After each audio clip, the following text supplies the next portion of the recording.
자, 이제 우리가 공부해야 될 주제는 자기방사법입니다. 자기방사법이라고 하는 거는 이제 우리가 방사성 동위원소를 이용을 하는데요. 방사성 동위원소.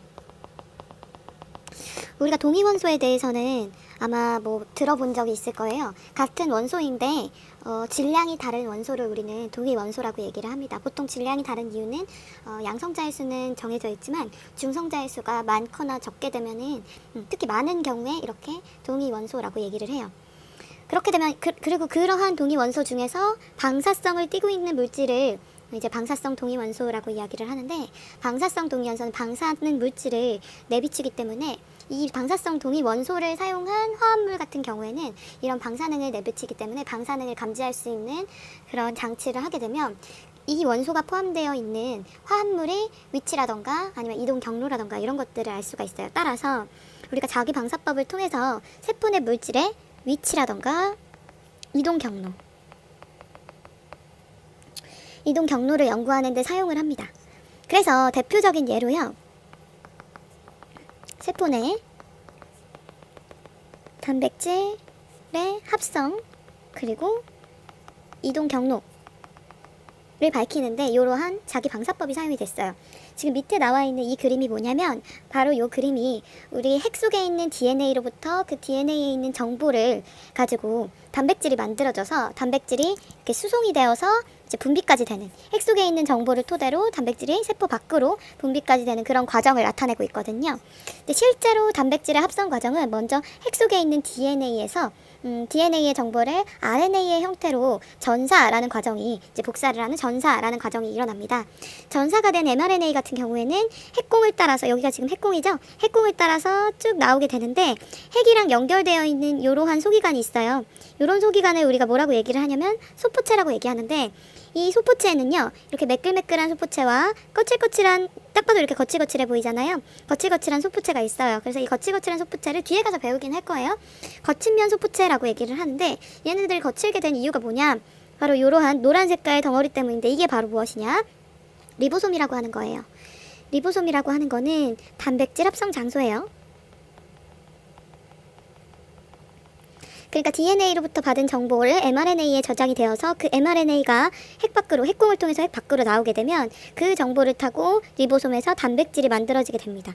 그래서 만들어진, 이제 먼저 리보솜에서 만들어졌던 단백질이 거친면 소포체를 타고 그 다음에 이동을 해요. 이렇게 소낭의 형태로 떨어져서 이 단백질이 이제 어디에 융합이 되냐면 골지체라는 곳에 융합이 됩니다. 골지체는 소포체로부터 떨어져서 약간 주머니 모양의, 이런 주머니 모양의 막성 구조물인데요. 거기로 들어가게 되면 단백질들이 이쁘게 가공이 돼요. 가공이 되어서 다시 또 소낭의 형태로 이렇게 운반이 되고요. 이 소낭은 우리 세포막이랑 똑같은 성분으로 구성이 되어 있기 때문에 세포막이 쉽게 융합이 될 수가 있어요. 그래서 융합된 이 소낭은 세포막과 융합이 됐기 때문에 우리 예전에 아세틸콜린이 축삭돌개 말단에 이렇게 나오게 되는 거랑 똑같아요. 그쵸? 그래서 그거처럼 이렇게 융합이 되어서 이 안에 있던 단백질들이 세포 밖으로 이렇게 분비가 되는 과정을 볼 수가 있어요. 근데 이것을 우리가 어떻게 알아냈느냐, 실제 단백질은 우리 눈에는 보이지가 않잖아요.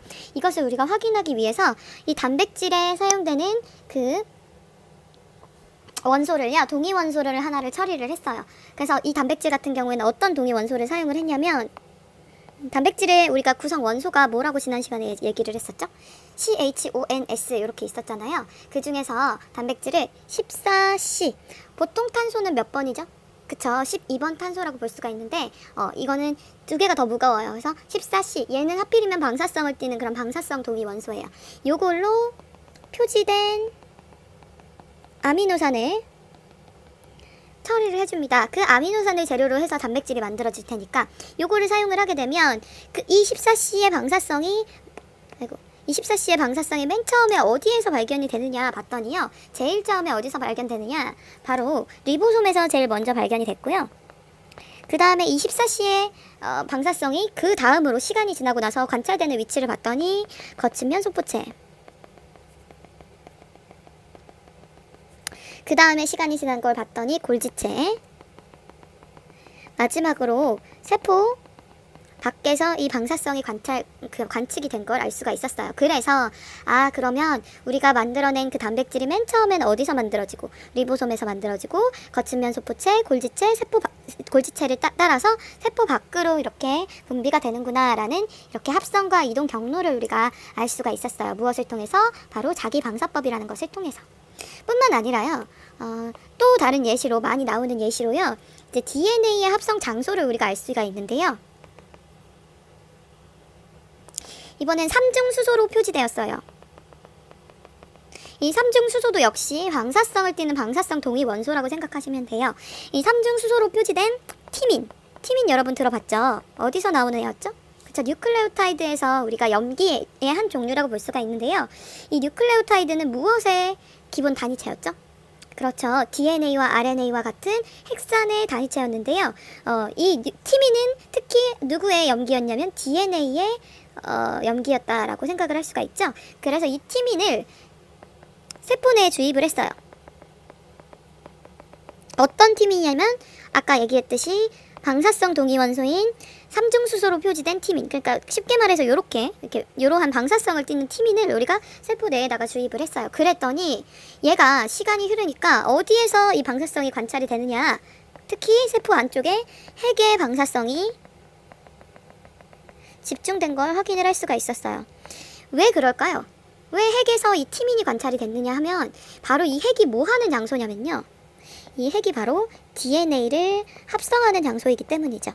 우리가 DNA의 기본 단위체가 뉴클레오타이드라고 얘기를 했고, 당으로는 디옥시리보스를 쓰고 인산이 있고, 그리고 염기에는 ATGC가 있다라고 지난 시간에 얘기를 했는데, 우리가 이 티민을 방사성 동위 원소로 표지되어 있는 티민을 사용을 한다고 얘기를 했죠. 그러니까 이 염기가 뉴클레오타이드를 구성하고 있는 성분이고, 이 뉴클레오타이드가 DNA의 기본 단위이기 때문에 이 DNA의 기본 단위인 뉴클레오타이드의 단위체인 티민에서 만들어진 그 방사성이 어디에서 보였더라? 핵에서 보였더라 라는 것을 통해서 무엇을 알 수가 있느냐? DNA의 합성 장소는 어디다? 핵이다 라는 것을 우리가 확인할 수가 있었던 것이죠. 이런 식으로 자기 방사법이 사용이 됩니다. 그러면 이건 교재에는 나와 있지는 않는데 간혹 가다가 다른 출판사에서는 나올 수가 있는 부분이기 때문에 따로 한번 얘기를 해볼게요. 조직 또는 세포 배양법이라고 얘기를 하는 건데, 이 조직이나 세포가 배양되기 위해서는 우리가 배지라는 것을 만들어야 합니다. 배지라는 것은요, 조직이나 세포가 자라기 위한 양분을 포함하고 있는 그러한 공간이라고 해야 될까요? 양분을 포함하고 있는 곳이에요. 그래서 이 배지와 무균 상태에서 이 조직이나 세포를 키우는 거예요. 그러면 이 하나의 세포로부터 세포 분열을 해서 이렇게 여러 개의 세포가 만들어지겠죠. 그렇기 때문에 하나의 세포로부터 나온 것이기 때문에 이 조직 배양법을 사용을 하게 되면 어떤 점이 특징이 있냐면, 유전적으로 동일한 세포를 대량 획득할 수 있다. 이거 획득인데요. 대량 획득할 수 있다라는 장점을 가지고 있어요. 그래서 이러한 장점 덕분에 여러 가지 연구 방법이 사용이 되는데요. 특히 세포 분열과 세포가 기능을 획득하는 걸 우리가 분화가 된다라고 얘기를 했죠. 그래서 분화 과정을 연구하는데 이러한 조직 배양법, 세포 배양법을 사용을 하고요. 그 다음에 얘네들 같은 경우야말로 양분을 넣어주고 무균 상태에서 키워주기 때문에 살아있는 상태로 이제 우리가 세포의 성분을 그리고 그것의 기능을 연구를 할 수가 있다라는 장점을 가지고 있고요. 그 다음에 배양 환경을 우리가 임의로 조정을 할 수 있어요. 조성을 할 수가 있어요. 그래서 특정 환경이 세포에 미치는 영향을 연구할 수 있더라. 이건 우리가 뒤에 유전물질에 대한 그런 연구에 대한 실험으로 비들과 테이텀의 실험이 하나가 나오거든요. 그게 이제 효모를 이제 돌연변이주를 얻어서 얘네들을 이제 특정 배지에다가 키워요.